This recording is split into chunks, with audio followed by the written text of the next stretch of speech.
Hey everybody, let's take a look at the perpendicular constraint here in Onshape.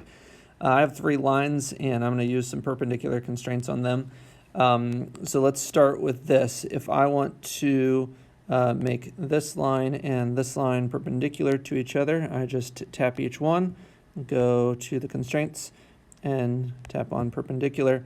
You'll notice that all it did was it moved that line way out in the middle of nowhere, it seems. All right, so if I were to take that line and move it, all right, I can move it, but wherever I move it, it's going to be perpendicular to that other line. But I have not constrained it to, touch a specific part of that line at all yet.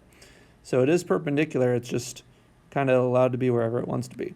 All right, if I move this point right here, all right, that's going to move it in such a way that it's still going to stay on that line. If I move this point, same thing, right? It's just kind of moving that thing perpendicular. All right, so they're always going to stay perpendicular. This point right here, I can move it wherever I want to, and it's not doing anything. So if I want to make this one then also perpendicular, I can do that. So I'm going to tap that, maybe make it perpendicular to this one. Perpendicular, and it went way down there.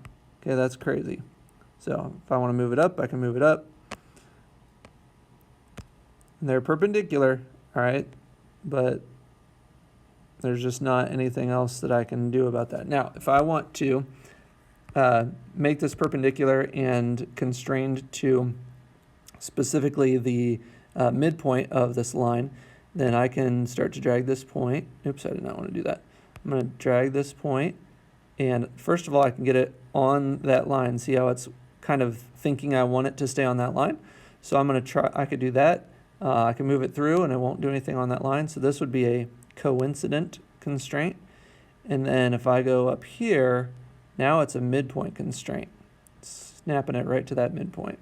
And I could do the same thing with this other point right here. I can drag that thing out and I can get it onto there.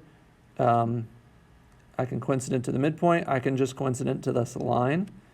All right, and if I just coincident to the line, then I can still move that point.